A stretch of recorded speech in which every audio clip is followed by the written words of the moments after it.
Good morning, everybody. See you all joining now as we go for the midway through day 3. And we're just waiting for the numbers of participants just to enter and build up as we go. That's working good, rising through 20, expecting about 40 or 50 on this session this morning. We have a range of folks to introduce to you, which I will do so shortly, just as we get going. A good start to the day in one respect, in terms of enormous support for the sector provided by the Minister. And as she reminded us earlier on today, you know, a huge amount of importance and vitality delivered by the streetwork sector in terms of, in particular, the UK's hugely ambitious infrastructure plans over this next period. Build, build, build, green recovery and active travel, of course, are on our lips and have been, I suppose, for the last 3 to 6 months as we've gone through the COVID. And as she reminded us this morning about the rollout of gigabit-capable broadband, electric vehicle charging, and all the continued network improvements of both our energy and our water systems. For those of you who haven't picked up things in the press yesterday, 1.7 billion going on potholes in 21-22, 1.9 billion going on EV charging, just under $1 billion going on rapid electric charging vehicle hubs, about $250 million on charge point installation at homes and the necessary infrastructure to provide that. And more widely, the government announced about $250 million to go in addition to the previous $2 billion on cycling and walking. So also 1.2 billion further over the next 5 years to subsidise the rollout of gigabit-capable broadband, which Matt Wallman from day one, of course, Minister for Digital Infrastructure, will be hugely excited to hear about, I feel sure. However, one thing I thought was interesting is a slight rollback on the National Infrastructure Strategy stuff that's been announced in terms of the, you remember the target 100% by 2025. It was mentioned yesterday that was probably likely to go back to 85% gigabit capable by 2025. So a slight, but they will accelerate to 100% as soon as possible thereafter. Interesting peroration there on that. So what does this all mean for us? Well, the nature of future infrastructure expansion means that we're going to need a workforce, that's for sure, with the skills needed and in some way or attempt to meet these government's ambitions beside our commercial requirements as well. Today on the call, we've got Mark Playforth, Head of Training EPG and Co-Chair of HAL TA, HAL Training Accreditation. We've got Phil Beach, Chief Executive at Energy and Utility Skills, as you can see on the panel there. And Rob Norrington has joined us to replace Nigel Myers, who's not well. But Rob Norrington is Head of Mobilisation and Training at CityFibre. Welcome all three. We've also got Bob Murray, who'll come a bit later on just to talk about Scube. Speaking of which, we do have two great sponsors today, and make sure without which this wouldn't be possible, and we'll hear more from Scube a little bit later on. Firstly, some quick domestics. You'll see top left-hand of your screen, we are recording this today. Please, as we go, any questions, do use the chat tote. In doing and asking questions, please don't answer them. That just makes it harder for the panelists. Let the panelists answer the questions rather than you try and give us an essay in the chat tote. And I just want to point out, we don't have any JAG colleagues on this year. It's very much an internal focused audience for our own thinking and our own development. So very broadly, the panel have been asked to, give us some of their views on the importance of skills and workforce to this infrastructure development we just talked about. And are the organisations, broadly currently equipped, and will they be equipped, and how they might be equipped in the future. It's quite a long session today, so I plan to split it into two, a bit like we did back on day one. And we'll grab a coffee in about 40 minutes time. On the first section, we're going to focus really much on sort of the current workforce and training available, and some of the process and evolution of streetwork, and streetwork skills. So I'm going to ask Rob really just to give a sense from CityFibre's views in terms of the skills shortage and what they're currently doing. What are the headwinds that they face? What's really the challenges out there? And then to match that in the present, just ask Mark just to give Mark Playforth to give a bit of a flavour of what really we have done on the Hawk TNA programme and what's available out there. We'll then have the break, a quick section for Scoob, and then in a second section, we're going to talk about, just recap a little bit in terms of the totality of availability by Phil, and then start to really open our heads up and look at the future in terms of what training delivery might look like in the future. And Phil will effectively bridge the two sessions there. And then Mark will go on and talk a bit more about operatives' career pathway and dealing with skill shortages in the round from Rob to seal off and finish on in terms of what's the plan B if it all goes to hell in a handcart, as it were. So that's how we plan to run today. I see we've got the numbers rolling up really well now. That's great. So without more ado, I'm going to turn it over to Rob Norrington, to give us a few views now in terms of what the challenges are they currently face, what they're currently doing, and what those headwinds really are. Over to you, Rob. Okay, so thank you, Clive. Good morning, everyone. Delighted to have the opportunity to have this discussion this morning. So at CityFibre, we are creating the UK's third national digital infrastructure platform, which will provide the gigabit speed full fibre connectivity to millions of people across the UK. And this will connect homes, schools, hospitals and businesses, as well as supporting the deployment of faster mobile networks. The current COVID-19 pandemic has accelerated the adoption of technology in respect to how we communicate. Perhaps the fact that we are all currently not in the same room together here rather proves that point.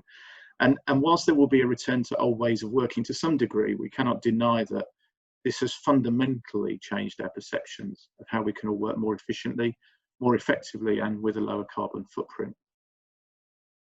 At CityFibre, we are already mobilising, and we are building in 67 towns and cities across the UK, with plans for connecting up to 8 million premises. And in terms of civils activity, this year alone, we have completed 2,400 kilometres of trenching and re-estatement. So, you know, to put that into perspective, that's equivalent to drawing a line from John O'Groats to the south coast of Spain. And we've done that in less than a year, and we're getting faster. Our 23 construction partners already employ a 2,000 strong workforce across the UK, with around 80% or maybe 1,600 of these operating in civils arena. And we know that over the next 3 years, we will need up to 10,000 people building a network. So as part of our build, we are increasing our utilisation of what we call DPA, which is duct and pole access. And this is where we use existing open reach poles and underground ducts to install our network. But the proportion of civils works still required is very high, probably between 60 and 70% of the total workforce. So in the context of the 10,000 figure I mentioned just now, that means that the civils construction activity that our build programme needs must still increase fourfold. That's another 4,000 to 5,000 civils construction workers that we need over the next 3 years. So that's a lot of skills and experience that is required. And at CityFibre, we are already working on a number of initiatives to help tackle this, because we don't think there will be enough to go around. And we are already supporting our construction partners by doing a number of things. So we are running a nationwide attraction and recruitment campaign to seek out not just experienced operatives who already have the skills, but any individuals from all walks of life who perhaps do not have the training or skills, but who have the right attitude, aptitude and desire to work in the sector. We need to inspire them. We need to show the career opportunities, and we can do that because of the size and duration of our national build programme. As part of this, we are promoting diversity and inclusion in our campaigns, and it was a delight to see that a chef who was made redundant during COVID has retrained with our support, and she has now begun her new career with one of our construction partners. We are also promoting highways maintenance apprenticeships, and we've also just submitted a bid in collaboration with our construction partners for the government's Kickstart scheme to create work experience placements for young people. And we are also sourcing funding for training to support the upskilling of all of these individuals, so that we do everything we can to enable the sector to grow and to provide us with those skills that our build programme needs. Now, Clive mentioned some headwinds earlier. I think there are two that I'll just talk about here. Firstly, and I apologise in advance for using the B word, but it's Brexit. So, you know, it is almost upon us, and at CityFibre we have not underestimated the potential impact this may have, both on the retention of existing non-UK civils operatives, but also on the ability to recruit from outside the UK from January onwards. But of course, this also presents a great opportunity for the UK too. At a time of rising unemployment amidst the COVID pandemic, we need to look at harnessing the talent that we have within the UK and sustainably creating the skills that we need. And then the second headwind is what I call the experience issue. Many construction companies still want to seek experienced operatives only. And whilst this is understandable, some may consider that rather short-sighted. And changing these attitudes and finding the right way to seed new talent into these teams without slowing the machinery down or reducing cost efficiency is a regular source of discussion. So to summarise, CityFibre, we're growing fast and we have truly exciting plans.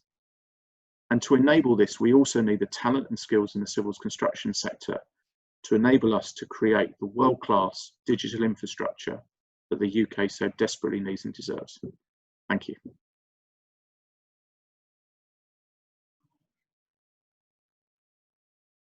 Can I just, before we move on and talk a little bit about Hawk TNA, and I'm sure there'll be quite a few questions in some of those areas you touched on, but in one particular area, in terms of you touching on the headwinds and having mentioned the B word, can you give us a sense for the challenge that faces you in terms of the volume of people not crossing borders and or inability through COVID or lack of vaccination to cross borders? What's the scale of that challenge? Just give people a sense of that on the call. Yeah, I guess absolutely. it varies up and down the country for you, does it? It hugely varies, you're right, Clive. And in fact, what we found is we've done a lot of work in the last few weeks with all of our construction partners to really get under the skin of this and understand it as well as we can. And you're right, I mean, one or two of our construction partners almost have no non-UK workforce. Some are as high as 80%, you know, so there's a huge range. On average, it's about 25% of our operatives, so that 2,000 at the minute, about 500 of those are non-UK citizens. And of course, what we're looking at very closely is to make sure that everyone understands the rules and the requirements. So around permanent residency, you know, the old permanent residency registration doesn't count anymore.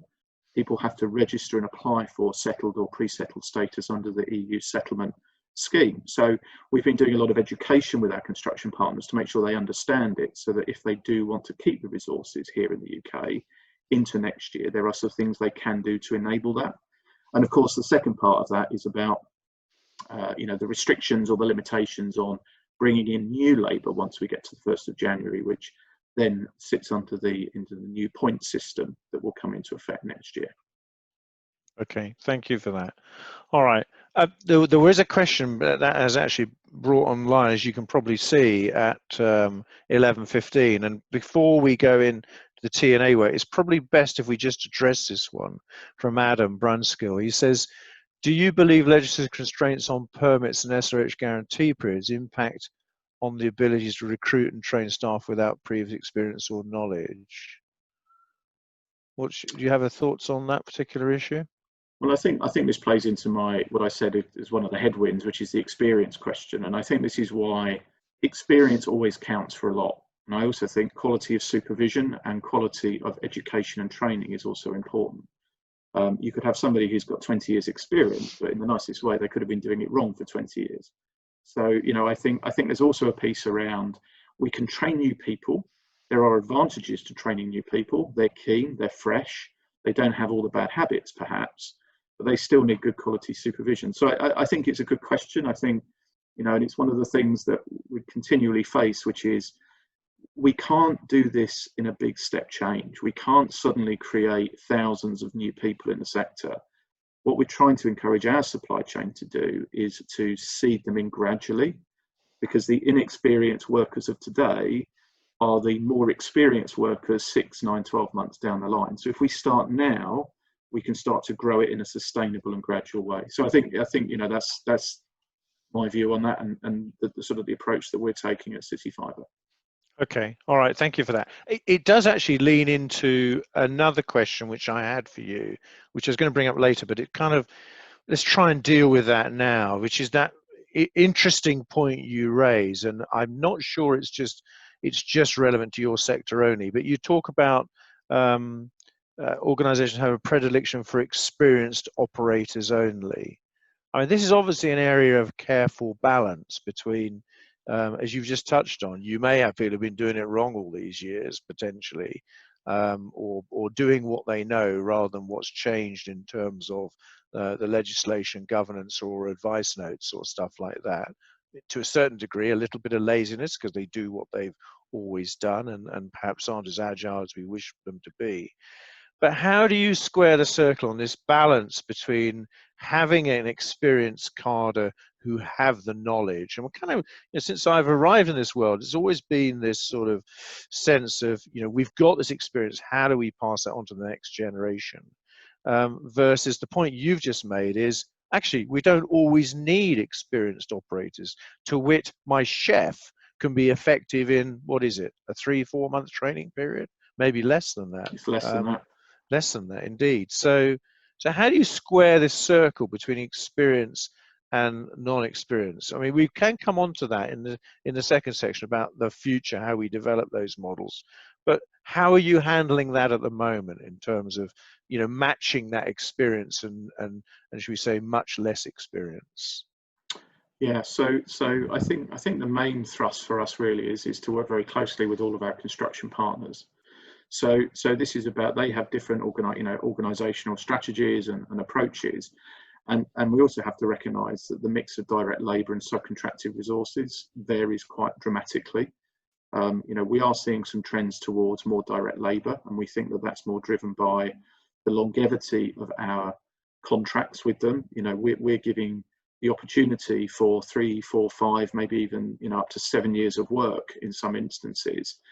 So there's, you know, a huge volume of work and a period of time. So that encourages different decisions around investing in people, I think, than a more short-termist approach.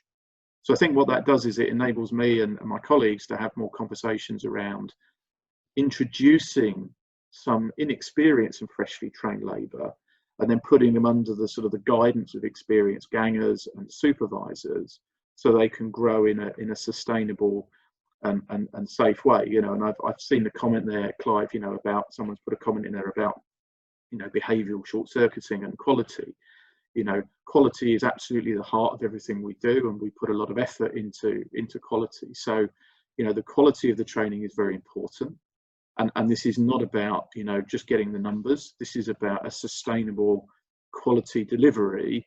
But, you know, fundamentally, we need the volume of people to do it. So you're right. I think what you said earlier, there is a balance here between, we've got to seed in that new talent, but, you know, the trick, I think, for everybody, and I'm looking forward to the rest of the discussion, I think, today, where perhaps we can touch on some of the solutions to this and how we can do that as an industry. Okay, well, we'll come back to Tom's question there about quality versus boots on the ground, because it is, you know, it's a real commercial conundrum, isn't it? You know, for the companies to deal with in terms of how they do that.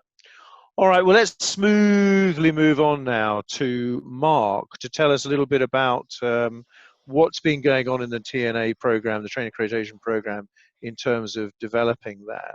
And some of the should we say challenges he's unearthed or seen over a fairly involved career with utilities as you have, Mark. Mark, over to you. Thanks, Clive. Morning, everybody. Thanks for having me on. Yeah, so I guess I joined Hawk TNA about 12 months or so ago now. And working in the telecom sector, similar to Rob, fibre broadband on the dark side, though, Rob, unfortunately. But, although we have worked for you guys as well in the past. So yeah, I think from the Hawk TNA side, when I joined, we were just coming on the back end of the NERSA qualification, update of the assessments, etc. So I kind of came in at the end of that. But since then, we've had challenges with that, and we've had issues around questions, etc., etc. But I think in general now that's starting to push forward. We've got a plan to go forward with that to get that to an online assessment going forward from middle of next year, which is a real positive. And I think from the EPG side of things, we got kiboshed a little bit by COVID at the start of the year. There was plans to do a hell of a lot more than we have probably this year, but COVID kind of put pay to that, and we had people fall by the wayside because of movement of works and etc., jobs, etc. But the team now is kind of there. We've got a focused team for the EPG. We've had an initial couple of conversations around the utility operative career pathway piece that I proposed and put forward, and that really has come back off the back of just my views and what I've seen in industry in the telecoms world, but also within power and water industries that I worked in the past.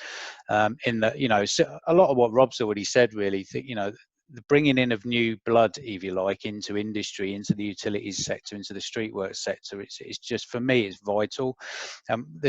Yes, there is a lot to be said for experience, but I think from our perspective now with the Hawk TNA and the EPG, we're really looking at how we bring in a new, fresh look into the industry in a structured fashion, which doesn't have any detriment to the quality and the safety of the work the guys are doing on the ground. And I think there is a fine balance as well, like we were talking about there, between cost and getting boots on the ground. But it's almost like another question to that, into a moral question around the businesses that are conducting the work as well, I think, into where they sit with that and what they're comfortable with doing.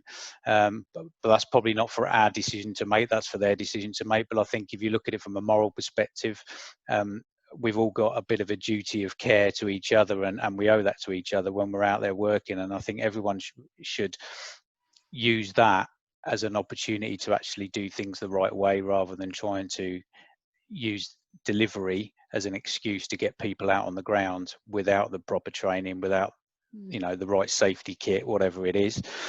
So from a Hawk TNA perspective, we're very much focusing on getting the Streetworks NERSA qualifications over the line now and getting that online middle of next year throughout all the AOs. Some are already further ahead than others, but we've come to an agreement on that now in the last week. And from EPG, that's really the focus for the EPG for probably the next 12 months, is going to be around the actual utility operative career pathway, working with the likes of EUSR, Smart Awards, other providers, to see how we can map that into a national, with the current national standards, because there is a lot of training already out there. I think the problem is it's not all mapped together, and there's companies like CityFibre, like the Balfours and Amy's of the world that have got their own sort of apprenticeship schemes, but there's no set national standard for how we perceive our guys to go out on the ground in the streetworks world, if you like. Everyone's got their own view. I think for me, it's about trying to get a standardized view, a standardized approach that everyone can follow. So it doesn't matter who those guys are working for, what utility they're working on, whether it be electric, power, gas, water, telecoms, whatever. They've all got the same skill sets and the same knowledge and the same understanding of the networks, etc., etc. And a big piece of work, and I get that, but I think it's probably been made bigger by the fact that there's probably been years of neglect in our industry, if I'm honest, around the streetworks sort of level of training and the quality of the training that's been delivered, and the availability as well, and the willingness to invest from companies. And I think, going back to Rob's point there, where you've got contractors where you're able to give them a long-term view and sort of 3, 4, 5 year framework contracts, there's more opportunity there for those companies to actually go out and invest the time and the effort in the training, the accreditations, the kit, and the people themselves in general, really. Whereas a lot of our industry for too long has probably been very much hand to mouth, and that's probably not, I would say that's probably been the biggest cause of why we have the problems we have in the utilities sector now, with the guys out on the ground, with the lack of knowledge and understanding, and sometimes doing some of the things I've seen in my safety world It's the mind boggles at times, and it's quite scary sometimes. Some things that the guys seem to deem to be acceptable practice, and it's something that needs to be addressed across the board. And it's not one area; it's across the UK as a whole. And I think there's a lot of work to do. But I'm very much looking forward to working with the likes of EUSR, Smart Awards, etc., to look at how we can work something together to give everyone an opportunity to join into that program and actually bring in people in a structured fashion going forward, that gives us all a little bit of peace of mind, and sleepless nights will become a thing of the past, hopefully. But yeah, Rob's kind of already touched on, stole a lot of my thunder, because he's already touched on a lot of the points that I was going to talk about anyway, so I won't ramble on any longer on that. But open to any questions around Hawk TNA and EPG. All right. Well, Mark, perhaps I could just press you just a little bit.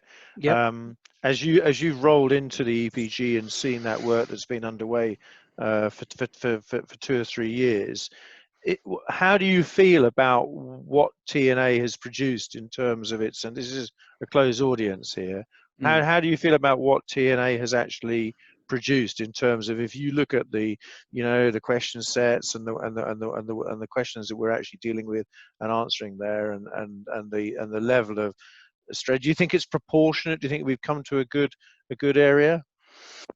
I think, as far as that side of things with the new assessments, I think, given what they've had to work with and the time and people dropping out, etc., the challenges they've had along the way, I think they've done a good job in general.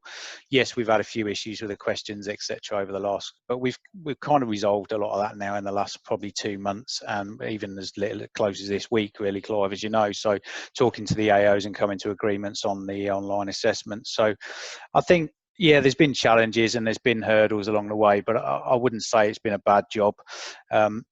My only thing, yes, it did need it updating, and it does need a little bit of focus. The online assessment's key, I think, to just, from a security perspective, from data, from getting off of paperwork and everything else, vital. Got to happen. But I do feel there's still more to do with the whole NERSRA piece as well. I mean, for me, I think NERSRA, if you take an example of Unit 2, signing, lighting and guarding, I think we talked about the other week, but I see that as being 2 separate qualifications in the future. I think there's not enough focus on signage, barriers, cones, etc., and too much focus on getting the traffic light piece done. And I know from industry, from experience, that most, including myself when I've sat the course, that most guys spend all that time and effort getting the traffic light piece right on the NERSRA course, and then never set up a traffic light in their life, in their whole career, because generally it's left to traffic management companies who are LANTRA qualified, etc., and they're the experienced guys, they're the specialists, that's what they do. And most companies tend to contract that out. So from a perspective of that, I think there's still more work to do on that, and maybe that's something we can look at in the future as to how we separate that out and actually have more of a focus on what it is the guys are actually doing in the real world, because I don't think that Unit 2, as an example, is really what happens in the real world. The guys go and do the training, but then when they actually go out there, it might be 2 years before they have to set up a set of lights again, and I'm sorry, but they've forgotten how to do it properly. So that almost needs to be a module on its own, as an aside to the actual, the important piece, and the one where the key failings we get day in, day out, I guess, is, with the permitting, with the noticing, and with the lack of understanding around that, and also around the signing, lighting and guarding, the signing barriers, guarding of work sites, etc. And there's, I think, on pretty much on a monthly basis now, I get all IOSH alerts and stuff, and newsletters, and you see, where sites have been left unguarded and somebody's had an incident, member of the public, blah blah blah, and I think that's where our danger area is, with a lot of the work that we do generally, certainly in the telecoms world.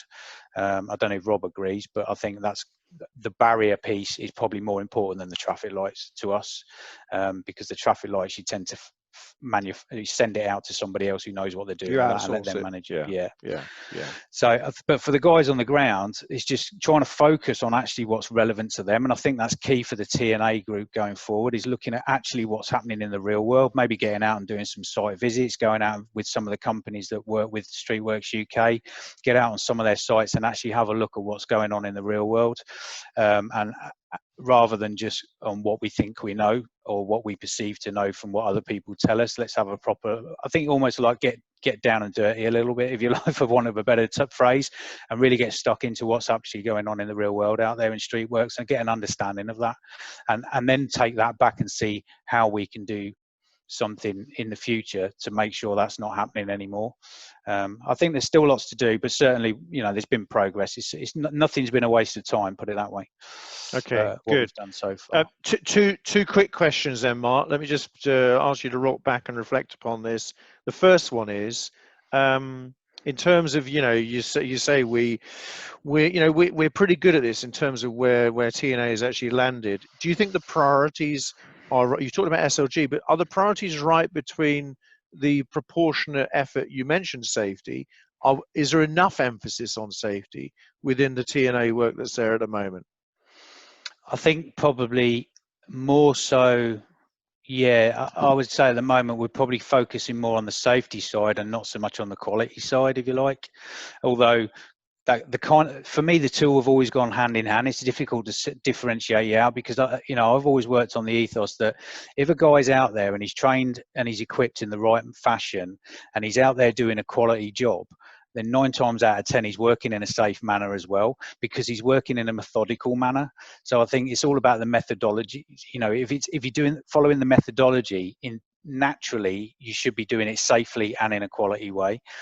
So it's kind of it's hard. You kind of end up talking about both in the same sentence, if you like, almost, for want of a better phrase. So I'd say, yeah, it is all proportionate where we are, but there's certainly there's more focus needs to be had around the real world, as I said before, and that's where we need to look at going forward, what's actually happening and how can we improve that and make it better for everyone. And I think there's an appetite for that as well. The feeling you get through industry and people I talk to in the Streetworks UK community, the Hawk community, there's definitely an appetite to do things differently and do things better going forward. So I think it's a really good time for us in that respect to be pushing that forward. Okay, and just before you finish, Mark, and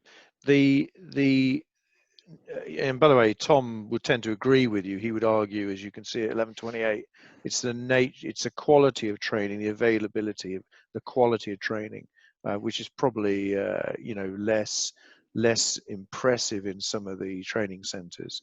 Yeah. But can you just confirm for everyone on the audience here today, the actual timing of going online that's now being agreed to? So the timing we've agreed to with the AOs is the 1st of June 2021. We extended based on issues around COVID, resourcing to get the systems built, developed, etc., etc. Some are further ahead than others, but as a general rule of thumb, I think they're angling between 3 and 6 months. We gave them a 3-month extension, which in theory still gives them 7 months anyway between now and June the 1st. So 1st of June will be all online assessments only, so there'll be no more paper-based assessments, which I think will be if we achieve that without any dramas, I think that'll be a really big win for us in a lot of respects. Good. Quick question from Adam Brunskill there at 11:33. We're kind of going to deal with this in the second section after the coffee break, but just to sate his appetite on this one now, are there any plans to bring training for permits into the Streetworks training, or possibly into the SWQR training? Yeah. What's your thinking on that? Absolutely, and that's something we actually came up in the EPG. My proposal was more focused around the practical elements, if you like, because that was just kind of where I was going with it. But we did actually have the conversation, and then the question was asked around permitting and stuff. And as I alluded to, I think before, that is, the permitting, the barriers, the signing, lighting and guarding, the lighting piece. Forget about that, for concentrating on the signing and guarding piece. Those are the bits we're trying to focus on, and the permitting and noticing is vital. I think there's there's a lack of understanding sometimes with the guys on the ground of what the actual permit they're holding in their hand means and what they can and can't do, which is where a lot of the issues come with fixed penalties and all the rest of it. So yeah, we very much see that as being part of the future with the pathway that we're going to talk about in the second part. So yeah, absolutely. Okay, a generous point from Carly there at 11:25. Carly says, I think the best part of industry is it will never die and we'll always be looking for fresh ideas and new ways of working. But it does have its strains with recruitment and different rate cards for crews. We're all trying to get on board. Yes. And I actually had my own theory on this around, this is another reason for, and it wasn't the only reason, or it wasn't even a reason at the start of my thought process with the utility pathway. But my feeling is if we can nail the pathway route and what that looks like and have that as a national standard that all utility operatives buy into, and it's through a carded scheme. But there's a couple of things to this, and we can go into a bit more detail, but I think over time you will actually see a leveling off of the rate cards, because I think naturally if all the guys are trained to the same level, the same ilk, if you like, you know, you're going to get that natural balance. And it's a bit, I refer to it as a bit of a comparison with JIB, with the electricians. So the JIB, those electricians that are NIC, EIC trained, etc., 17th, 18th edition, they generally all sign up to JIB, which is their kind of scheme. As part of that, you are entitled to, as if you're a JIB registered electrician, you get a minimum rate per hour. So it doesn't matter who you're working for, what contractor, company or whatever, you will always be guaranteed that minimum rate, and that's the level set by the JIB. But if people want to employ a JIB electrician, they know what they're going to be paying. And it's almost like we could do a similar thing with this, where if you've got an operative that's at this level of qualification, then the minimum rate kind of should be a level of playing field of X, Y, and Z, and that's how it is. And it wasn't something I set out to do, if I'm honest, but the more we've had the conversations about it, the more I thought, actually, do you know what, this could actually see a leveling off of the rate card, and that I think would stop a lot of the jumping around. So another example of the jumping around, very recent one I had, was in the telecoms world with the network operators passport scheme for the telecoms operatives, talking to Smart Awards a couple of weeks ago. And they were saying that they're not seeing a massive increase in numbers. Everyone's pretty much registered on the scheme now, which is being pushed by the utility, by CityFibre, OpenReach, GigaClear and all the rest that joined up to the scheme. And nobody's really, they're not really seeing an increase in numbers. All they're seeing is a lot of people moving from A to B, back to D, over to E, and they're just jumping around from place to place. But the actual number of personnel out on the ground doing the work is not getting any bigger. And it kind of goes back to where Rob is at with the CityFibre thing. And I follow CityFibre quite closely on social media and stuff, on the LinkedIn. And I think what they're doing is commendable, to be honest. And I think they're probably, I would say, the way they're working with their contractors, or trying to work with their contractors, the way they're trying to bring in the new talent, etc. They're probably, I'd say, across industry in the telecoms world, then they're not, with OpenReach, they're up there leading on it, you know. And I think that's a real positive. And I think it needs more of that in other parts of the utilities world as well. Okay. Carly Rudd at 11:39 expressed a view. I understand the concept and believe it's a good idea, but with price work, work crews is where we would see the main issue. Okay, well that's just a view, and it was just worth us airing. We'll pick that up later on. There's 2 points mentioned to do with the future. The sort of university, are we overtraining issue at 11:37 from Paul, but we'll pick that up after the break and actually bring that together with Tom's point at 11:33 about the attractiveness of the offering, should we say, which is something that's close to my heart in terms of, you know, are we, and expressed in the vision, are we really majoring on that enough? But before we finish the sort of the here and now session, Rob, you touched, just so we situate what you're currently doing, you touched rather helpfully on your highways apprenticeships that you run now. Can you just tell us a little bit about that in 2 or 3 minutes? Yeah, I mean, essentially what we're doing is we're tapping into an existing apprenticeship scheme. So for us, we're focused on two. One of them is the field telecoms operatives, which is very much more around the fibre and the sort of the the more sort of fibre handling and installation part of what we do. And then the other one is the highways maintenance apprenticeship. So we're linking in with a number of our training providers. We've got 2 training providers who are sort of specialists in the sector that we're working very closely with, which is PQMS and DTN Academy.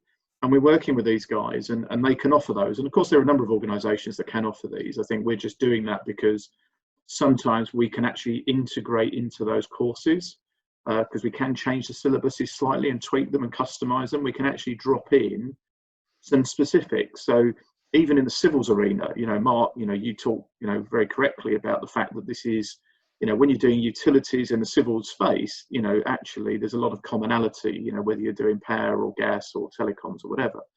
But nevertheless, for people working on our network, there are some specifics that the civils teams need to know about how to install our ducts and our tubes and so on into the ground. So, we can weave that stuff in.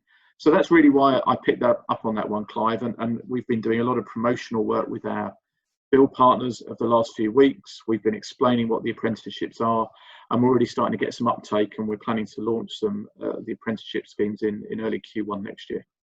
That sounds fantastic. And can you give us a sense of the scale of people that you have in the apprenticeship scheme, and like right now today? So right now today, we haven't got any yet because this is all quite new. So these apprenticeships, particularly the field telecoms one, was only launched in sort of Q2, Q3 this year. So we've been taking the time to make it, let's say, CityFibre specific in some respects. So just writing those modules and just making sure the package is right. And of course, ultimately, Clive, it's not apprenticeships for CityFibre. This is apprenticeships for our build partners.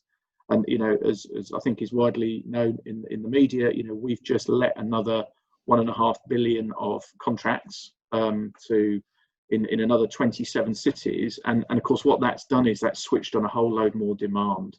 And with that demand comes certainty, and with that certainty comes investment. And I think what we've seen is there's been a step change in the response from our construction partners in their willingness now to come and talk about how they can invest in people, how they can take these longer term investments. So I think before then, I think it was harder for us to have those conversations.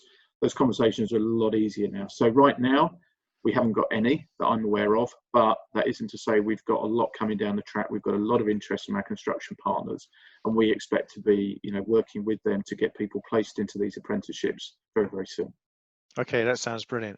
And lastly, Rob, can you just reflect upon you mentioned your sort of strategic plan to roll out across 27 cities, massive investment, the government very excited about what you're doing in that sense, Baroness Veer and Minister Warman earlier on the week.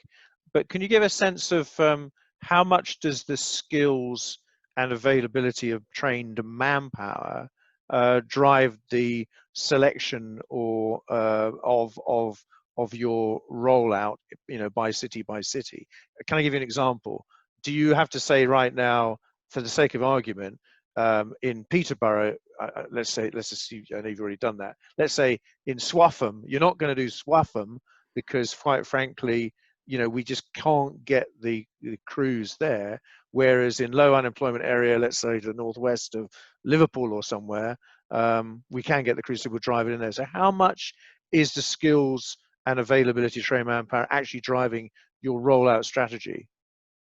I think I can fairly safely say it has no bearing on it whatsoever. So Really? This is very much about, we are looking to, we want to create a national infrastructure. So yes, we're focusing on towns and cities. We're also obviously looking very, very closely at the outside in piece around rural. And there's been lots of discussion around, that strategy at the minute around how can we start to reach out into rural communities. And I think, that's the next logical steps. But I can say categorically, the demand and the skills need to go to the cities where we are in build. And I think one of the beauties of what we're doing, because this is a national program, of course, this is very much a local jobs for local people. So this is an opportunity to reach out to individual cities and go, look, there needs to be another 100, 150 jobs created or skills found in this city. And that's jobs for the next 3 to 5 years that will be building this network. No, that's brilliant. So you don't take what you're given, you create, you know, where you're going. Absolutely. Once you've decided to go there based on the need for the service. All right, that's great. Look, we're going to take a coffee break now. I promised you a coffee break after 40 minutes. Let's go away, grab a quick coffee. Back here at 10:02, and we'll kick off sharp at 10:02.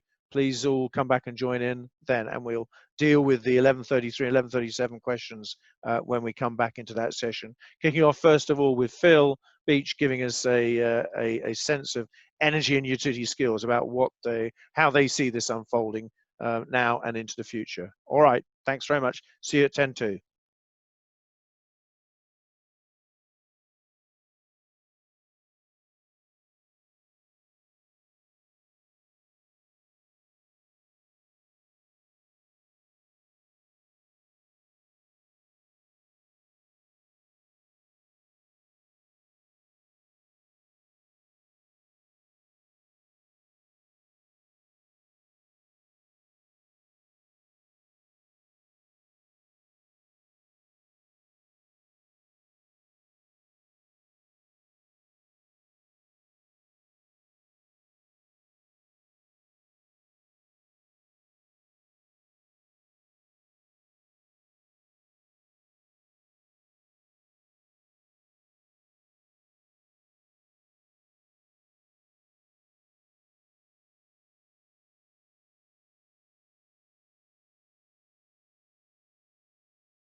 That's the shortest break in history, Clive. Looking at how it's gone so far, I don't need my slides actually, so I'm happy to go without.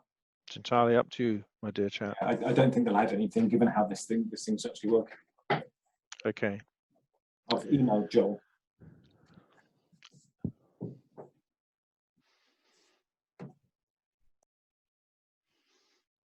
Robert, do you want to come live on the mic now and turn your camera on? Bob Murray.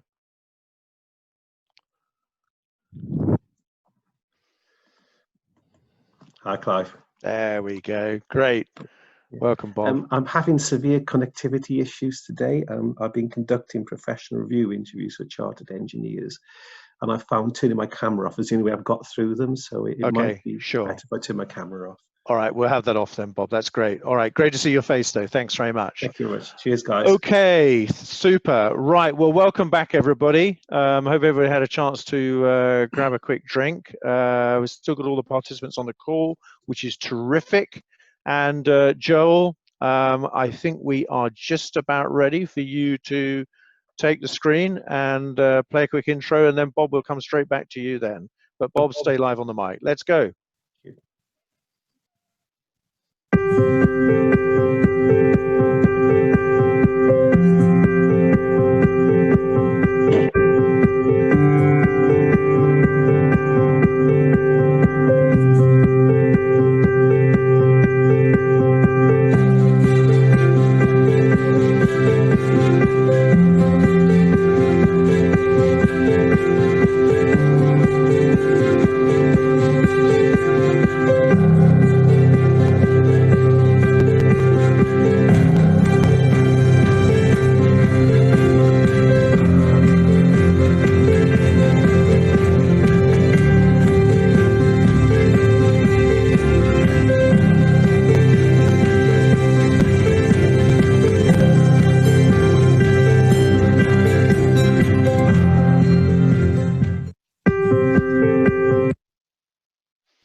Great. Okay, Bob, I think you've got some slides to put up. So Joe will put those slides up now. No, it's just some comments about scuba. Okay, good. Good. All right, that's great then. The floor is yours, Bob. Thank you very much, Clive.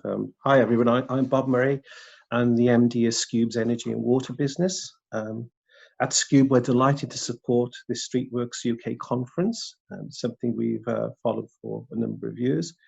We were formed some 3 years ago by our founder and CEO, Shashi Sudhastri, and our Chief Operating Officer, Claire Crew. We are a group of some 60 professionals, subject matter experts in our respective fields that only work in energy, water, renewables, have with major utility companies, and these include the leading IGTs and IDNOs. Uniquely, we are part of our clients' teams, and like a Scube, we find simple solutions to very complex problems. In terms of Streetworks, we focus on the pace of change required for utilities to meet infrastructure deliverables, along with the challenge they face from regulators, but with a focus on energy, water, and full fibre connectivity. We prioritise safety, leakage, connections, digital, and water and energy efficiency. Safety of the workforce and highway users are our #1 focus and belief. Our works and field force management solutions underpin this no-compromise culture to the safety of the workforce and the public. Everyone has the right to return home safe and unharmed, and that is one of our main beliefs in our business. At Scube, we understand the challenges faced by utilities because our team, with its wealth of utilities knowledge, have lived and breathed these all our careers. We are firm supporters in the vision of the streets and roadworks. We know we can support the delivery of this across the industry and directly link the vision with the wider business deliverables. I'd like to thank Streetworks UK and for your delegates' time to share just a little bit of what Scube is all about. Thank you, Clive. We truly appreciate the time you've allowed us. Thank you. All right, Bob. Well, thanks very much. And sorry not to see your pleasant visage, but can I just press you on one particular point, because that's it's a really professionally and interestingly made video, gives a great idea in terms of what you're doing.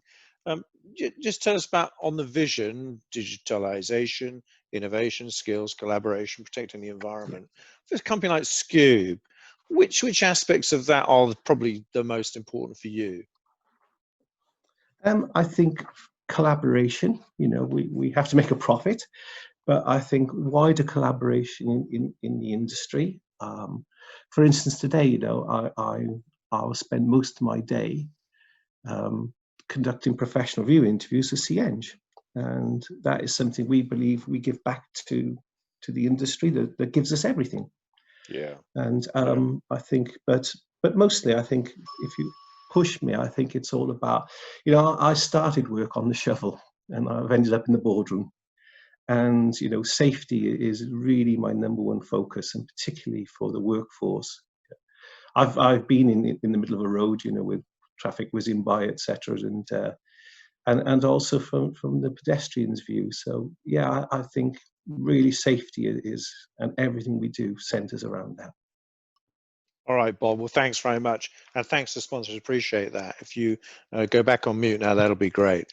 All right. Well, look, next up, we have Phil from Energy and Utility Skills.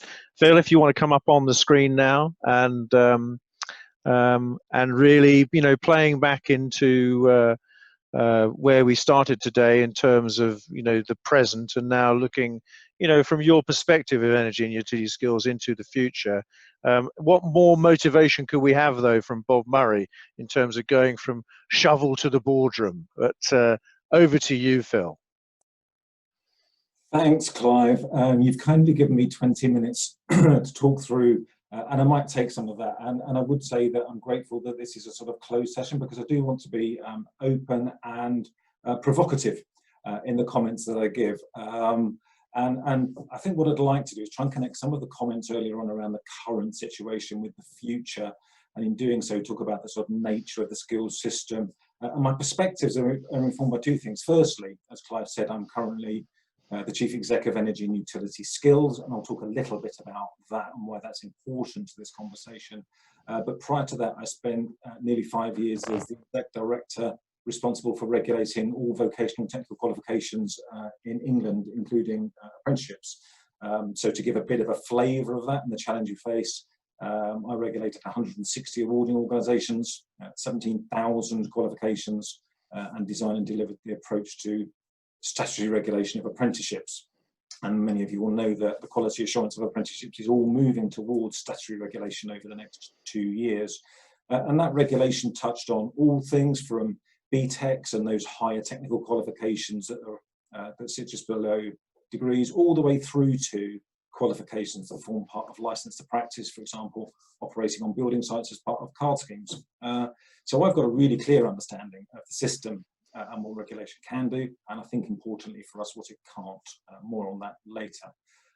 Just a little bit about energy and utility skills. I suspect we're probably not a household name, but our membership effectively are involved in delivering gas transmission and distribution, power generation, transmission and distribution, water, waste management, and of course the supply chain, including those that provide contracted services to all of those.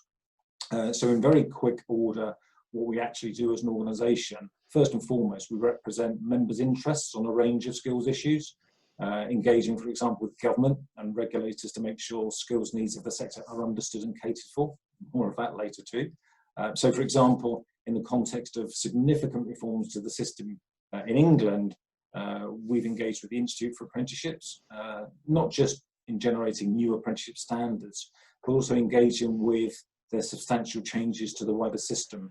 So picking up on one of the questions earlier on about are too many students going to university, there's a really strong push at the moment in government to move towards what they're now branding higher technical qualifications, those that we would have previously called HNDs and the like. But they're also consulting at the moment on all qualifications at level 3, so those sit alongside A levels, and there are, at the last count, about 5,000 of those that are funded, and they are they've just launched a call for evidence on all qualifications at level 2 and below, which I think equate to about 7,000 qualifications. They're the sort of GCSE and below level. Many of those are obviously part of that licence to practice suite that we've been talking about. And part of our role is to make sure that all of that, described by Robert Halfon, the then skills minister and now chair of the Education Select Committee, as the biggest change to qualifications, vocational qualifications in England for 70 years, and it really feels like it. Part of our role is to make sure that whatever happens, there's consistency, and not least across devolved administrations. What I've just talked about is a Westminster-based reform of the English system, and for us, we're really clear that we need to make sure that skills are transferable, and by that we mean as well across the borders of the UK, and that training and qualifications therefore signal the same level of competence wherever and whenever they're taken. What I would say, and it would be quite paradoxical, I think, is that regulation, of which I was part for many years, can't do that on its own, and it doesn't, for a few reasons. First, and most obviously, there are different regulators across the devolved administrations. It's Ofqual in England, but it's SEA in Northern Ireland, it's SQA in Scotland, and it's Qualification Wales, and they will all have their own regulatory frameworks. Secondly, of course, is that training and qualifications measure against a set standard. So for regulation to achieve its aim of ensuring consistency, the standards need to be consistent as well, and the regulators don't set those standards.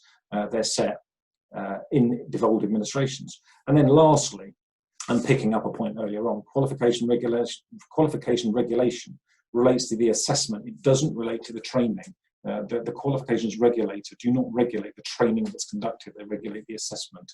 And I think that's an important distinction. So I think, paradoxically, given that I have been a regulator in the past, I think people need to understand that quality has many facets. I mean, regulation is really important. It has a really important function, particularly in maintaining assessment standards in the schools and college system. So much so, of course, that regulation is a prerequisite to attract government funding in the state education system. But it does come at a cost, and we might touch on this later. And one of the main costs of regulation and the regulation of that system is that it is less responsive to changing demands. There are, of course, many schemes that don't fall under statutory regulation, that nevertheless meet specific needs of employers and have high levels of quality assurance. And they do allow for greater agility in meeting new or changing needs. And with this in mind, just very briefly, I would turn to the energy and utility skills registration services that we provide, and they're available to both members and non-members. Most of our training schemes and programs are based on the standards that we've developed in collaboration directly with employer members, and others are based on industry or national occupational standards. Our schemes and programs are delivered by trainers and providers approved by specifically our quality assurance team, who know at first hand the needs and demands of employers.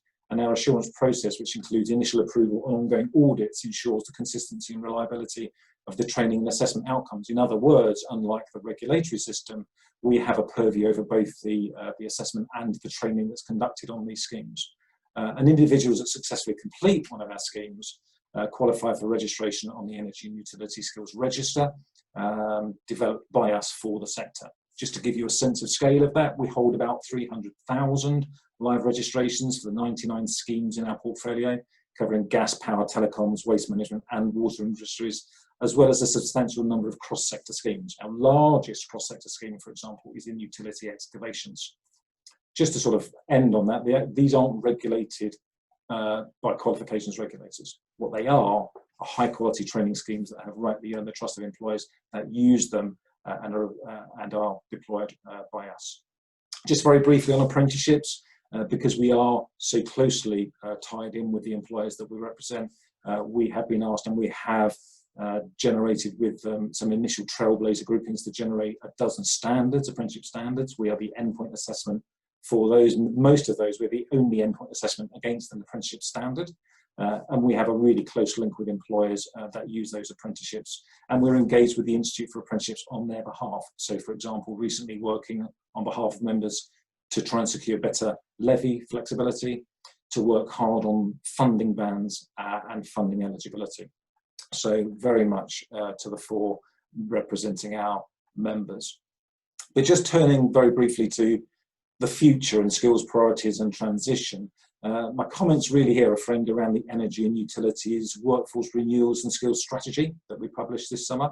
And I've pulled out a couple of themes, but I really want to focus mostly on net zero, given the spate of recent government announcement and what it means for us. But very briefly, just to touch on a couple of points in our overall strategy. And the first is diversity and inclusion. I've been in my role now for a couple of months, and I've spoken to dozens of chief executives of the major membership organisations. And diversity and inclusion is, without doubt, the single most often talked about subject in the sector, interestingly. And the sector recognises that it needs to tap into the largest pool of talent possible, and one that better reflects the population it serves by having a diverse and inclusive workforce. Just to give you a sense of that challenge, workforce diversity and inclusion levels for the sector are below the UK averages. So, for example, females make up 17% of the sector workforce across the piece, compared to a national average of 47%. And for BAME, the figure stands at 5% compared to a national average of 12%. So there's a lot to do. We just conducted a cross-sector diversity and inclusion audit to provide a benchmark for activity and to help us measure our progress in this area. But for the last 10 minutes or so, I just wanted to focus my remaining marks on net zero and other strategic issues. Clive picked up on the publication yesterday of the government's national infrastructure strategy, clearly wide-ranging, but it's got a central theme of achieving net zero by 2050. And the headline figures, Clive touched on them, but it's hard to look at that document and not think about energy and utility skills being at the heart of them. So significant investment in offshore wind, over 500 million for large scale and advanced nuclear technologies, $1 billion for carbon capture and storage, investment in hydrogen, both blue and green, 1.3 billion in charging infrastructure for electric vehicles, heat decarbonisation by supporting existing technologies like heat pumps and development of emerging technologies like hydrogen. All of those sit within the energy and utilities sector, and all of those require us to think about how we generate skills for the future. Alongside that, of course, we've had the government's 10-point plan and the launch of the Green Jobs Task Force, which initiatives give a real good signal of where we need to be focusing on future skills. And of course, in energy and utility skills, we're thinking broadly about the net zero challenge, so focusing on reducing energy use, including the water industry that itself is facing significant challenges brought about by climate change and growing demand. So from our perspective, the whole sector is involved in this hugely ambitious programme over time. So to the questions really about how important skills and workforce is to this programme, our work captured in our strategy estimates that there's around 270,000 vacancies that will come up over the next decade, with at least 30,000 in the contractor community. As well as a larger workforce, many of the new technologies being developed require new or upskilled, upgraded skills. So installing domestic and commercial electric vehicle charging points, domestic heating and power solutions, data analytics, you know what they are. So looking forward, I think we've got a challenge in 3 parts. I think we need to replace the workers who are leaving the sector at the end of their careers, and there is a real demographic challenge for the sector, with many baby boomers approaching retirement at the same time. I think looking at the skills challenges described in the infrastructure strategy and the Green Jobs Task Force, we will need to upskill many of those that remain in the workforce. And of course, we need to add significantly new numbers of new workers that are needed for the wholesale transition from an essentially carbon-based infrastructure to a net zero sustainable one. And our workforce strategy alludes to that. What does that mean for organisations at the moment? Are we all currently equipped to do that, or what might we need to do? What I'd say is that there are obviously, and from conversations already so far, we would recognise that there are many roles that probably won't change dramatically as a result of changes brought about by government policies. And the system, I think, is pretty good at continuing to meet some stable skills demands. But I think we do need to be aware of the changes that are coming and prepare the workforce to meet new demands. And we know of some forward-thinking businesses that are already having a look at future needs and conducting a lot of planning activity around that. And we've already got industry groups in place continuously reviewing competency requirements. But I would challenge us to think about whether this is enough in itself. So back to my earlier comments about regulation and agility, and thinking about the Sainsbury Review back in 2016 and qualifications reforms that flowed from it, like apprenticeships and T-levels. By my rough reckoning, the development of an apprenticeship or a qualification for an initial employer demand to someone qualified to do a role takes about 5 years. And that's okay, I think, for those skills that are not changing necessarily. But clearly it's not agile enough to keep pace with the demand or to deliver the ambitious infrastructure strategy. I think it's always tempting to think about future skills through the lens of the next generation. What do we need to do for that 16 to 19-year-old cohort that will be at the heart of delivering net zero? But it just isn't the right way of thinking, and I'll explain why. What I would say is that having reformed the apprenticeship landscape in England, the government is embarked on, as I've said, an equally ambitious change programme for vocational and technical qualifications. And I think we'll see the number of funded qualifications reduce sharply, and the new system will be simplified, and that's really good. But aside from the new T-levels, this activity is based on existing qualifications. It's not going to generate the new skills demanded by the net zero agenda, and I think time's against us. So I would think, and I would argue, that we need to focus immediate attention on the existing workforce for 2 reasons. First, because to meet the challenging timelines, we need to develop skills quickly, and I think our best option is to conduct a series of skills gap analysis of the current workforce to upskill them. And second, of course, this approach trains the trainers of tomorrow, because whether an apprenticeship, T-level or other vocational qualification, work-based learning is critical and requires in-place expertise to do that. So pulling those two things together, what I would argue is that we need an agile approach that sits alongside the more steady drumbeat of regulated qualifications and apprenticeship. An agile approach that allows us to develop training programs quickly from a rapid gap analysis and used as the basis of future apprenticeships and qualifications development. I think we should encourage government to prioritise funding through the National Skills Fund, Adult Education Budget and Apprenticeship Levy to do this. They need to pump prime the system. And I think we need to collaborate across the sector in areas like skills and safety to achieve greatest efficiency and pace of change. And I think we also need to think more broadly about opportunities. For example, we know of smart meter installers being trained to install electric vehicle chargers. And we have the opportunity, therefore, to think about a different approach to skills, developing a set of building blocks that would allow greater flexibility more quickly.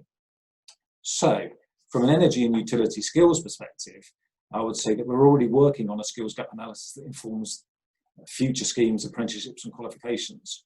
And I think the infrastructure strategy gives us a really good pointer as to where we need to be looking.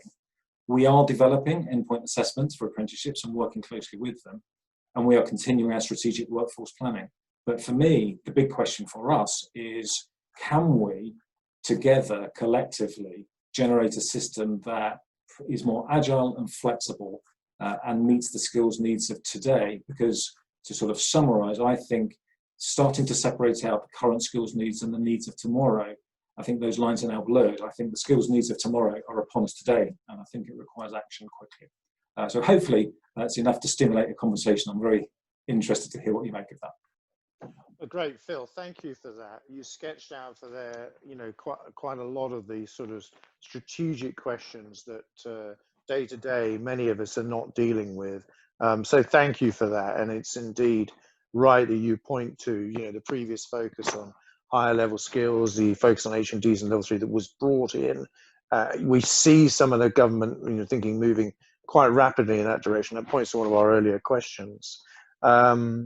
I thought the interesting point you made about the quality and parity of between the training and the assessment, in terms of the focus tends to be on quality assessment rather than quality training, and some of your points on diversity and inclusion are particularly germane, obviously, to the totality of our sector, and in all the boardrooms of the companies represented on the call today. This is undoubtedly an issue that they are all scrambling with and dealing with, and if there are a range of measures and blended measures which we can talk through a little bit more, I think, as we go today in terms of how we approach that. I think you're absolutely right in terms of what you say in terms of demographic challenge. I think you're absolutely right in terms of what you say in terms of the need to upskill. And it's not just the next generation we can rely upon. It has to be using the existing generation of workers and stuff like that. And so yes, your overall point in terms of collectively generating a system as agile and flexible enough to deal with the challenges ahead, I think we would all endorse that. When in terms of that final thing, though, you're speaking to the collective approach. Tom's asked a quick question here, which I think is quite interesting. He says, actually, do we need to pull all the participants in the sector together and collaborate on a national solution, as opposed to each treading their own path? I mean, is that how do you is that implicit in what you are saying? You sit across, like I do, across all 5 elements of the utility sector. Is it right for us to work individually within sectors, or does it need to be a cross-sector approach? What's your thoughts on that? I think it begs further analysis, doesn't it, Clive? I mean, for me, and what I've heard from a lot of organisations that I deal with, particularly when you get to some of the more technical trades, is that often you find that you only have a few vacancies within each organisation, and therefore you tend to think about pooling. So for example, I've seen really good practice with some colleges that end up training off-the-job training apprentices from a number of organisations that couldn't do it, that they couldn't make it work for 1 or 2, but they can pull it together to make a viable cohort. So I think there's something in that. For me, in terms of efficiency, cost effectiveness, it makes all sorts of sense to look at where you can conduct training against the same standard and do that ideally in the same place, or if not virtually. So there is this notion, the question poses around almost a virtual academy where you hold centrally the sorts of knowledge, skills and behaviours that you want all of your employees to achieve, whichever sector they are and wherever they are. And you can have maybe a centralised database of that, which will allow you to do two things. One, it will allow you to update flexibly and keep tabs on who's done which training. And two, it allows you transferability of skills for employees between organisations. So I think there's a lot of power in making sure that there is a consistent approach across the industry, across industries as well as within them. Okay, good. All right. Well, thank you for that. Right. Next, Mark, did you want to give a quick burst on any further stuff we haven't touched about the future in terms of operatives' career pathway? Anything else to add on that? You're on mute, old boy. That's there we better. Go. Sorry, apologies. I was trying to be professional. Yeah, so we are currently looking at how we map that. I think they had a meeting set up with at some point with the USR to have a conversation, and I've also been speaking to Smart Awards, who's done the network operator scheme for telecoms, it's a similar thing. So essentially what we're looking at is a carded scheme that all operatives are signed up to, so they can be checked on site at the scan of a phone camera with the phone cameras, etc. But also to have a level of qualification that encourages people to want to come into the industry. So this is not just about there's two sides to it. One side is that we're looking at is for upskilling of existing workforce. So those, so a bit like Phil alluded to there, the existing workforce that's out there.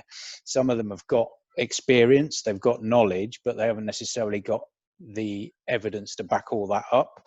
So this is about trying to feed in existing operatives that can feed in based on what qualifications they've already got. They can then get to the level they need to get to by adding to that.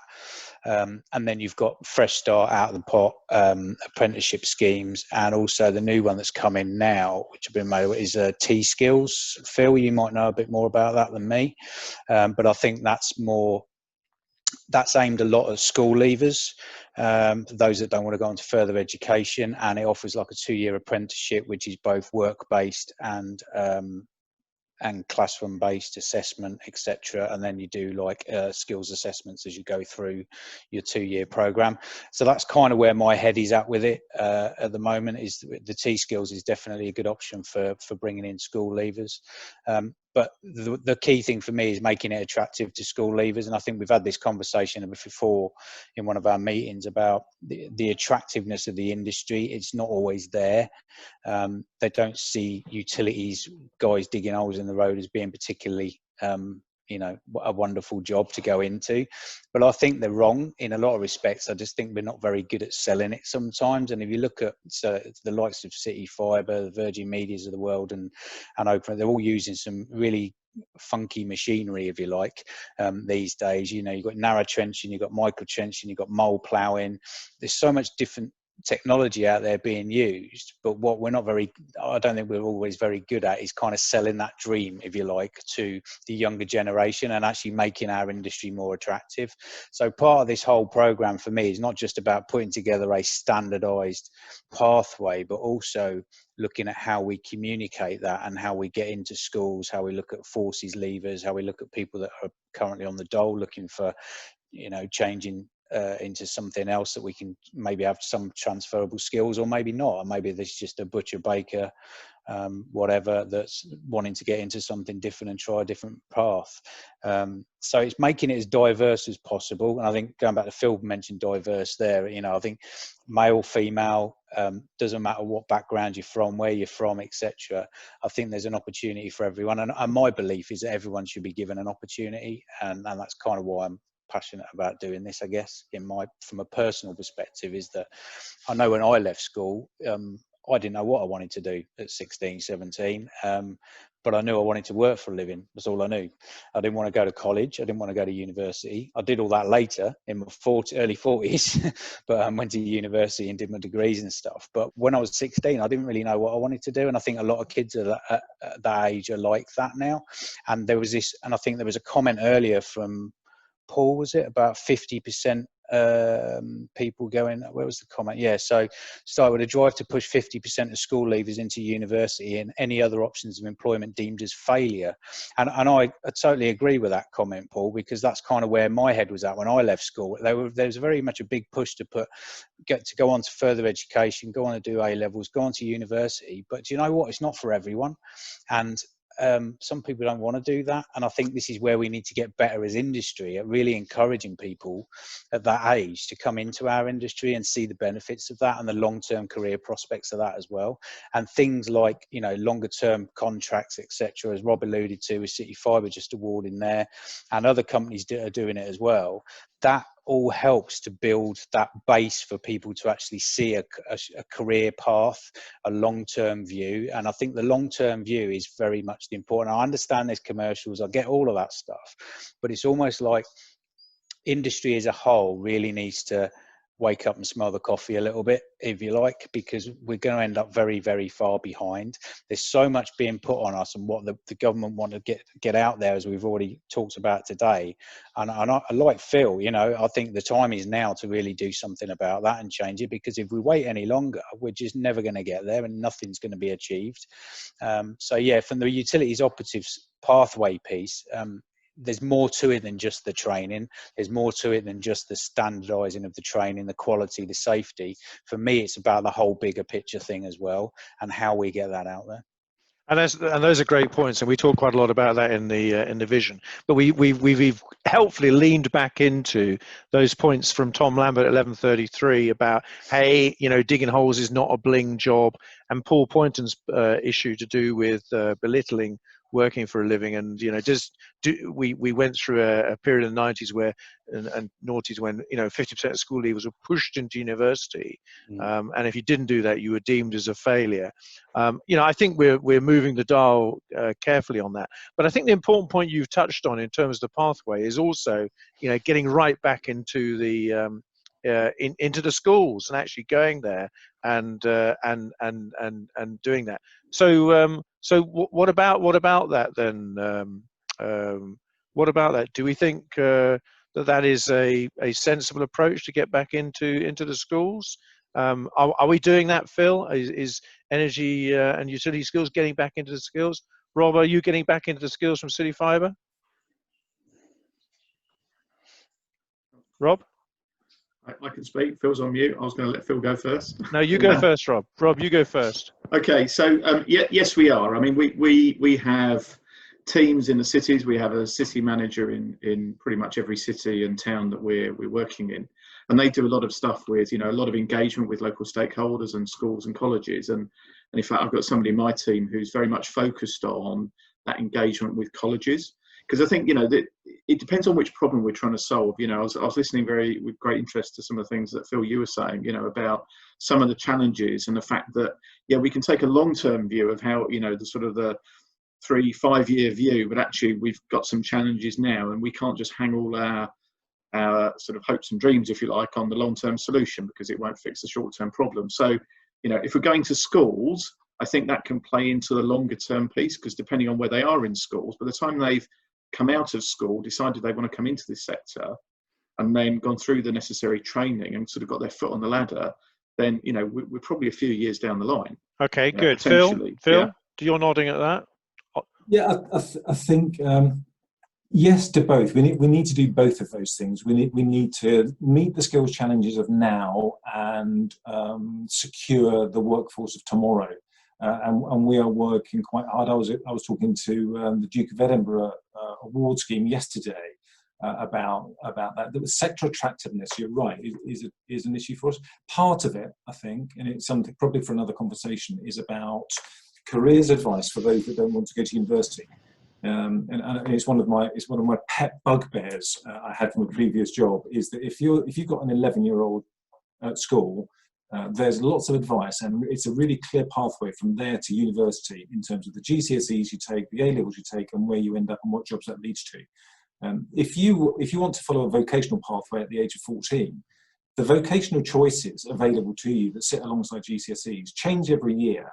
They're determined by awarding organisations. There is no national curriculum. There is no tie-in between that and the offer at age 16 to 18. So for me, there's a broader question, and in all of what I've talked about around qualifications reform, the only bit of the system, the only bit that's not changing is that bit between 14 and 16 that is vocational. And I think we've got a problem in the country about what we think about vocational qualifications, and it being almost as a second-rate option to those that can't or don't want to. Okay, so Phil, have Energy and Utility Skills got a schools team? Have you got a team that go out into the schools? We do not have a team big enough to deliberately do that, but we are engaging. And what we do, as many do when you're a small organisation, is find partnering organisations that will do it for us. So I think, we're back to what we've talked about already, is the power of partnerships to do this. Well, perhaps it's incumbent upon you and I to, if you like, lay out the framework. As Tom makes a point at 12:26, getting into the schools and colleges is essential to attract the new generation sector, but it has to be live, i.e. not just a pure PR exercise. And he mentions a scheme that's jointly done between Anglian Water and the West Anglia colleges, which is great. Interesting point made by Paul Pointer at 12:20. Let's start with stop using the term operative. They are technicians. They rebuild the highway. They don't fill holes in. I actually quite like the term operative myself. Operational was always frightfully important in my life, but obviously, I suppose technician was sometimes frowned upon, Rob. But there we go. Alison Williams makes a point that very, very, very much agrees with what Mark was saying. Is there an opportunity for us to shape other pathways by feeding into the call for evidence referred to by Phil Beach? So, Mark, are we? I don't think at the moment we currently have that call for evidence on our books, but I think it's something we probably should be looking at doing. I think that's a fair point to say. Carly Rudd made the point about we really do need to advertise, have an open day. Yes, I think there is more we can probably do in that area as a collective, and potentially in the same way we have a Streetworks conference, we could have a Streetworks open day. It wouldn't be run by us, but we would get all the companies and, if you like, set that framework, work with Energy and Utility Skills, and manage an open day for people to come and do it, just frankly like some of the schools do already. All right, I think we've just about addressed all the questions. Rob, I was going to ask you really just to if I use the sort of the Borisy expression of gloomster view, what's the closing gloomster view that CityFibre have on this? If we can't move to those sunny uplands quite quickly enough, how are you going to deal with the skill shortages? What's the plan B, Rob, for CityFibre? I think our plan B is our plan A. I think is probably the easiest answer to that. I think, we're not going at this with one solution. We're going at this with multiple solutions. I think there were some things that, some of the other panel members have mentioned, things like T levels, for example. So we are looking at T levels, and we're talking to a number of colleges already about digital construction T levels and how we can tap into those. So, our plan B is really to explore every option, and therefore it's our plan A. So, we've talked about apprenticeships. We've pulled together a number of, for those of you, some people may be familiar with the government Kickstart scheme. Generally, for a bid, you need to have at least 30 people that you're going to take on. Now, our construction partners, some of them might be big enough to do that, some of them might not be. So, but we can act as an intermediary. So we've already submitted a bid on behalf of a number of our construction partners. So we've already put that bid in. So, we're trying to do things to collaborate and help our build partners, but that's just one of the strands. So, whether it's T levels, I think, the cross-sector approach is quite an interesting angle, because, the analogy I always make with this is about fish in the pond. There are lots of people fishing, and, Phil made the point very well, sort of the baby boomers and so on, that generation are approaching retirement. And that's where a lot of the skills in this sector sit. And that sort of backfill isn't really happening. And I was really encouraged by the question about, universities from earlier. All of the things we're doing, whether it's apprenticeships, T levels, Kickstart, we are actively looking and encouraging, people to explore this as a career. And I do think we have challenges around how do we make this more attractive.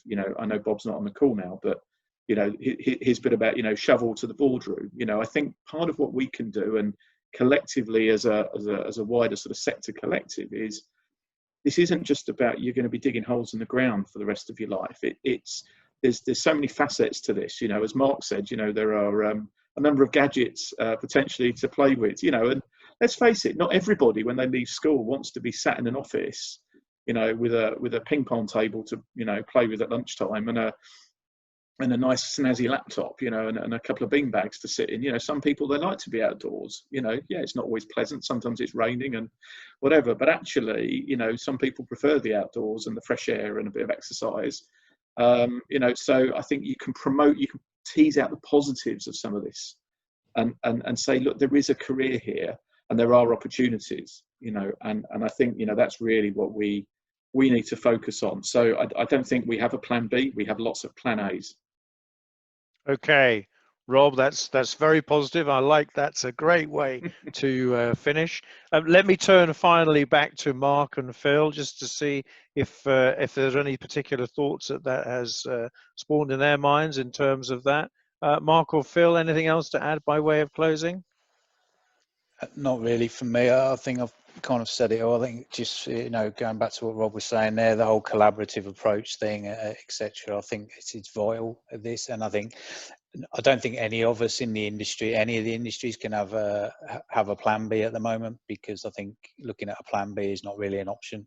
The way things are going in the world and the requirements that are being put upon the utility sector, I think we've just got to keep plan A, and just keep ploughing on, and get some change and get something delivered. Because if we can sit and talk about it all day, let's be honest, but there's got to be some action, and there's got to be some soon as well, very soon, because otherwise we're just going to fall by the wayside. Good, Mark. Phil, I know energy and utility skills are not going to just sit there and talk about it all day.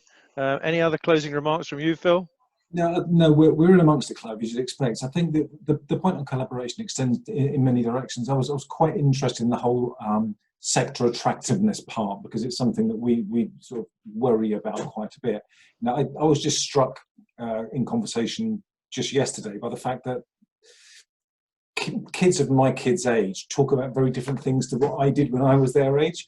You know, and so there's something about mobilising a generation that cares about different things than we used to, I think. So, you know, if you think about all of the things around the infrastructure strategy and all of the things around the net zero and the green jobs and all of that, you know, if they're interested in the environment and they're interested in carbon neutral, which they all seem to be, quite rightly, you know, this is really, you know, the people on this call, this is the sector that's going to get them involved directly in that, as well as helping them service all of the gadgets they really care about too. So I think there's something for us, probably, Clive, to think about collectively, you know, providing the framework for engagement around being involved in delivering net zero. I think it's something, you know, this is about the sort of the workforce of the future rather than the current challenges, but something we should probably put our minds to. No, absolutely right. And let me just remind all, you know, the skills and workforce part of our vision.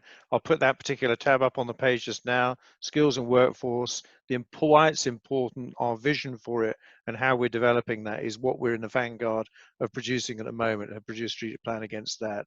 I won't say any more about that now. That's nearer and present and vital work for us to move forward, taking all this into concert with everything that's been mentioned on the call. Good. Well, let me wrap up there. One thing I did want to touch on actually is tomorrow morning, of course, at 10 a.m. Streetworks Awards will be announced on Twitter, on LinkedIn, and on the website.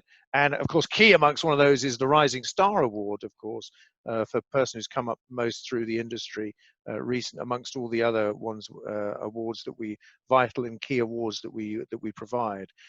For now, let me just give all your thanks to respectively Mark, Rob, and Phil for so clearly delineating, you know, the existing issues, the current challenges, and a bit of a look into the future in terms of both from a policy and from a governmental and from a practical view about how they are dealing with those issues and how they plan to influence the outcomes of those in particular.